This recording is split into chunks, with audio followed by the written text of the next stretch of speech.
To be honest, until I met you guys, I had no idea that a buyer's agent was someone that could help me in the way that you did.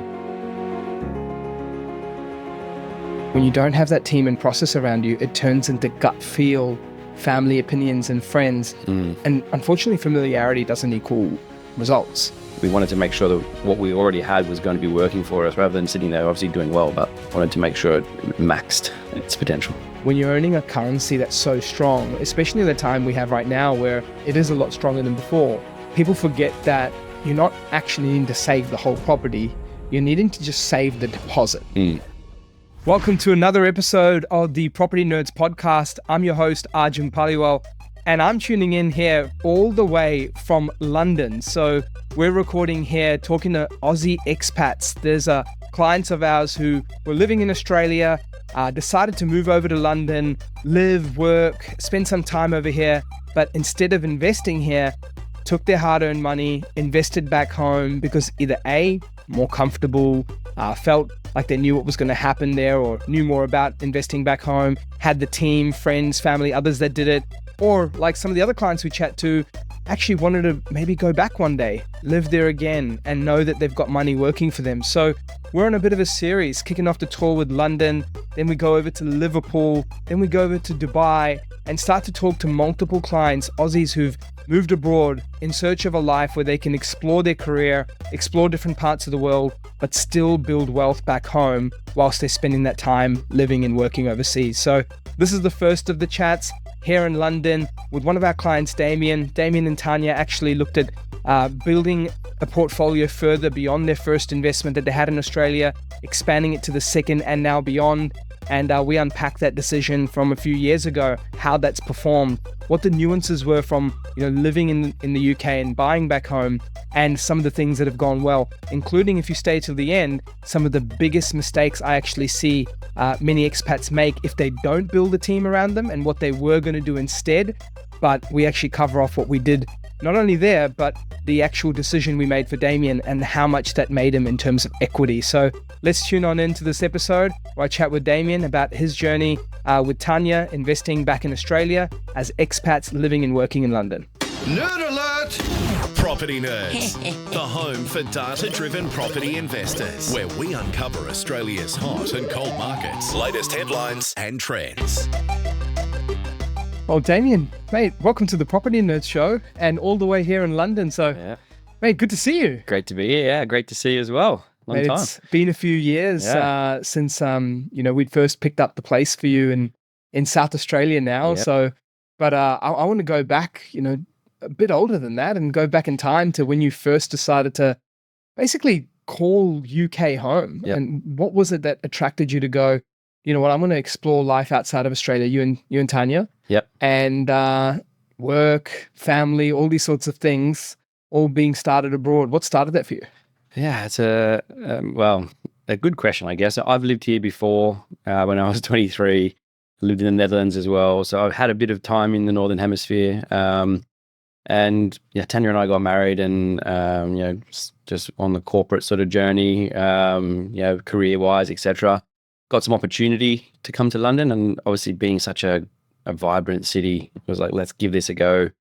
Let's do a 2-year kind of, as most Aussies do, a 2-year little trip and see what we can get out of it. And then that turned into now 9 and started a business, had a kid. And here we are, investing from the other side of the world. Well, man, for those who don't know, which part of Australia are you originally from? Oh, I'm from a tiny little town. I grew up in Berry in New South Wales and Gerringong, and Tanja, my wife's from Sydney. We met in Sydney, and that's where we were when we decided to move to London. So, oh man, you've given up Berry donuts. Yeah, you've got the beach in Gerringong. Funnily enough, all the folks from here want to escape to get the sun. Yeah, and you've just gone the other way around. You don't come to London for the weather. Yeah, that's for sure. Well, mate, fast forward to today. Buying an investment property whilst you're living and working in the UK, all the way back home. I guess I want to firstly understand what made you consider this. What sparked that thinking? Because I recall you had a place already before you'd moved here. But what made you think, no, I don't want to invest here or buy property in the UK. I want to still buy back home.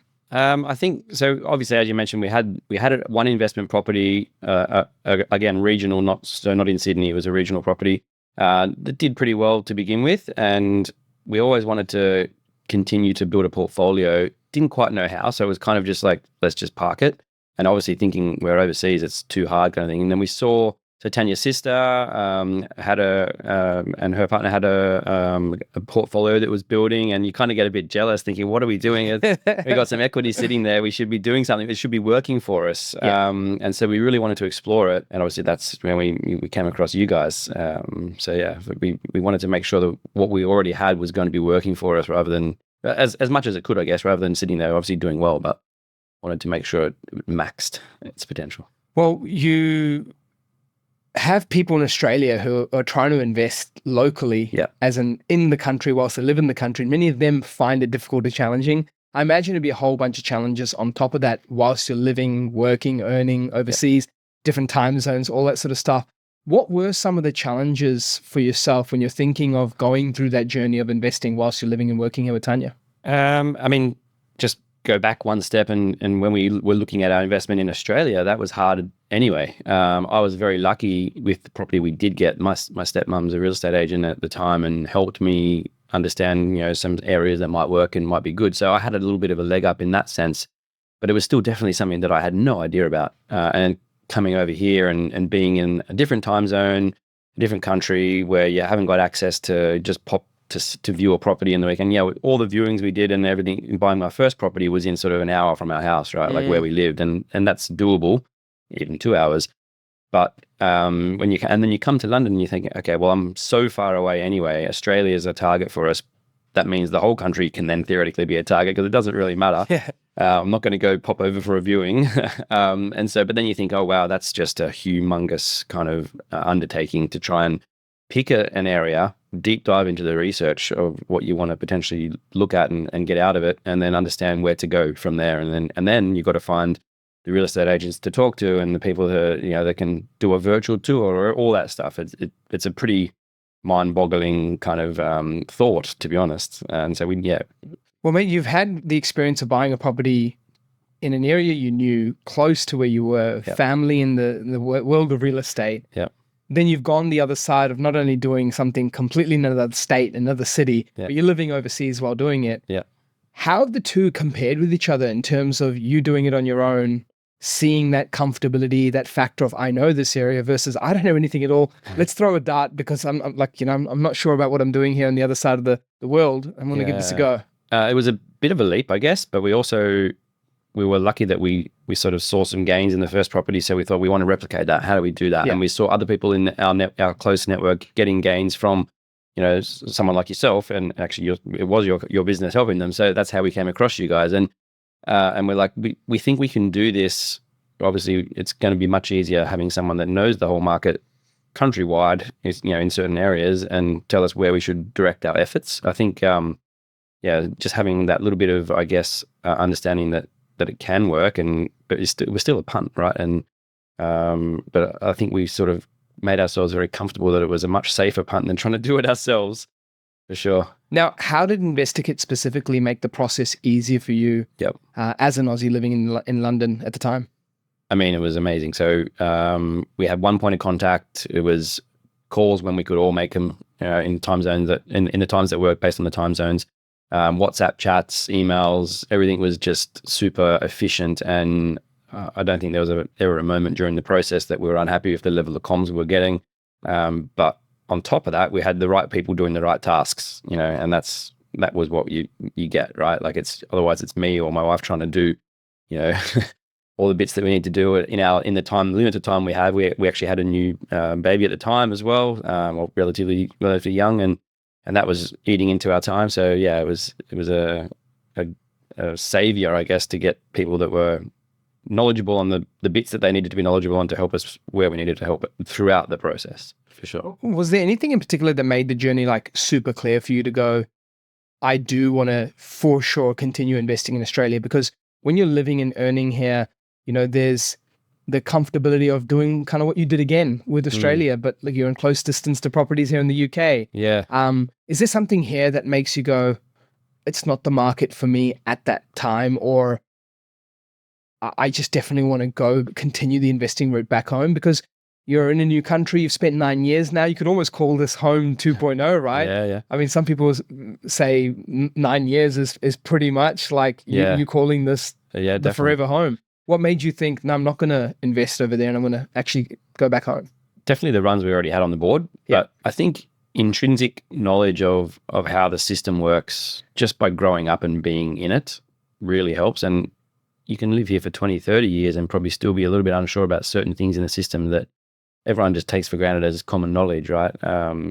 So you really have to do your time to soak up what you need to do. And we've got friends here, Australians actually, who have bought places here and done really well out of it.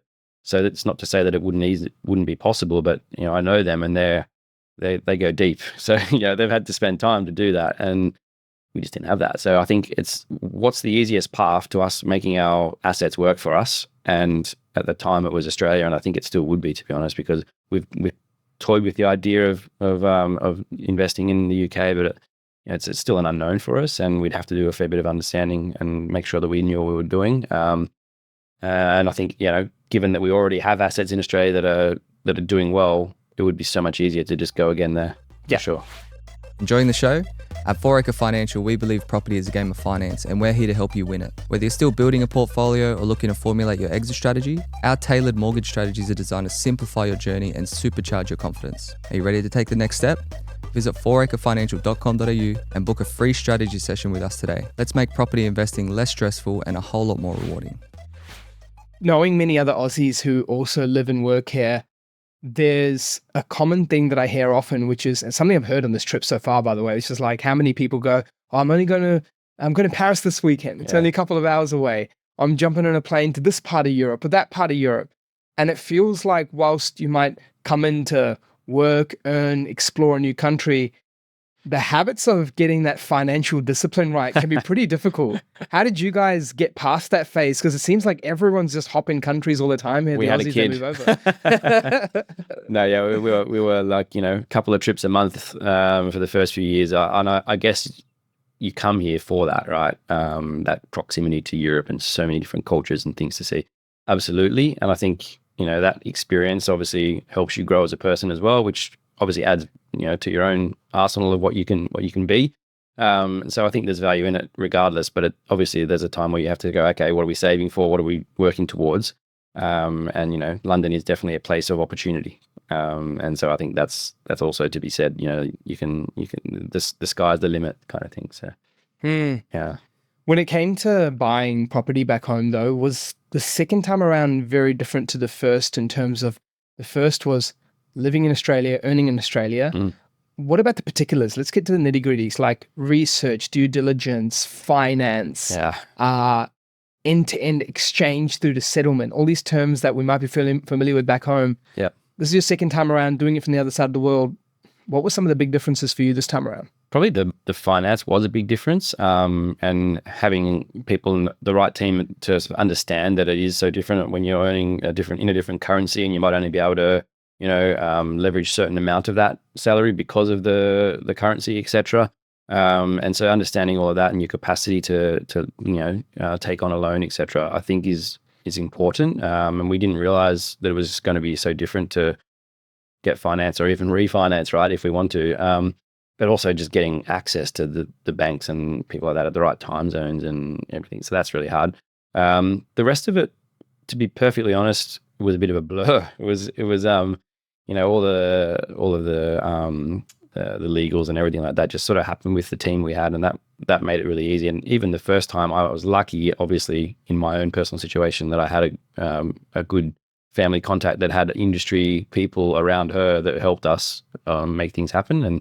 And it wasn't possible this time because we bought in a completely different state and a completely different area. And so obviously, that's where you guys stepped in, and it made it just super easy. And I think so we didn't have to worry too much about that because of that fact. But I think definitely the biggest standout memory or in terms of what was different was the financing and how that would work and what we could do based on what we earned here. Yeah, people get surprised on that all the time. Like they think it'd be way more different. Yeah. And it's actually not as different as they thought. Like if you've got the right team around you and you've got that people who know how to liaise with banks from the expat view or time zones or understanding that like it doesn't need you to physically be there to buy. Yep. Has this changed your view on just building wealth now in terms of doing it solo versus having a team around you? Like, how's that shaped in terms of a difference? Absolutely. I'll make it simpler every time if I can. It's to be honest, until I met you guys, I had no idea that a buyer's agent was someone that could help me in the way that you did. In my mind, it was probably just like someone out there just with a bit of knowledge, introducing me to something that might work. But having a whole team that took care end to end was like such a foreign thing, and it was actually really helpful. And I didn't know it existed, and I think I would not bother going into it again without that. I think, especially being here, even back in Australia, I think it's obviously, it's such an easy service. No, thank you, mate. I mean, what's wild now, if I look at these numbers, is that, especially even crazy when you think of it in pounds. Yeah. But you bought a property for around 660K. Yep. A couple years back. Today, that's worth $200,000 more. Like, firstly, when you bring it back into the pounds world, correct me if I'm wrong with my math there, but is that like circa 3 to 350K to pounds in terms of on the way in? It goes, so it's double. The pound is double. Yeah. So no, the pound is double. So it goes 100,000 pounds would be the 200. Yeah. So around 350K in pounds to buy. So 320K and 330K in pounds would have been to buy a 660K AUD property. Sorry. And then, firstly, do you see properties around London, houses with ocean views, brick renovation potential, but still modern enough to get the same 350K pound, but also getting 350 pound a week almost in rent now? I mean, do you see that type of house ocean views things over here? Does that exist? Not in London, definitely not. I mean, maybe outside, and there are pockets of, like you were in Liverpool recently. I think there's definitely opportunity in some of those cities that are a bit smaller, but not in London, no way. I see. What's crazy is not only have you had that affordable buy-in whilst living and earning here, but at the same time, it's like you're able to get lending, right? It's not like you had to save all that pounds in cash and then buy it. Yep. You're able to get lending. Another thing is, even when you think of the growth that's occurred and today's value, that's still circa, 430K pounds. Is that something you can get an ocean view house in?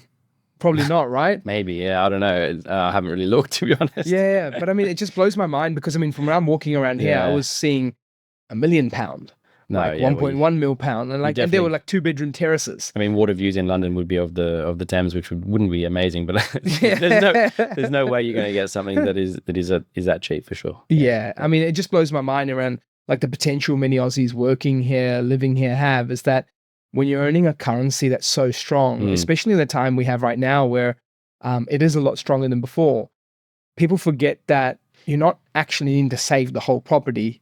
You're needing to just save the deposit, the purchasing costs. And in Australia right now, like you can get 90% loan to value ratios, 80% loan to value ratios. So it's not like certain countries where they need 30, 40% deposits for a residential home. And then on top of that, all that. So how important do you see just that strength in currency, that understanding of finance, the right team is to actually getting ahead as an Aussie who's living and working here? I mean, it's pivotal. Like to your example, if I was to buy a place in London for $1 million, same like loan to value ratio would be 80%. I'd have to get 200K in the back pocket, but put that in Aussie dollars, and that's 400K. I would be able to buy a whole house for that. That would have some gains in a couple of years. So I think it seems like a no-brainer, doesn't it?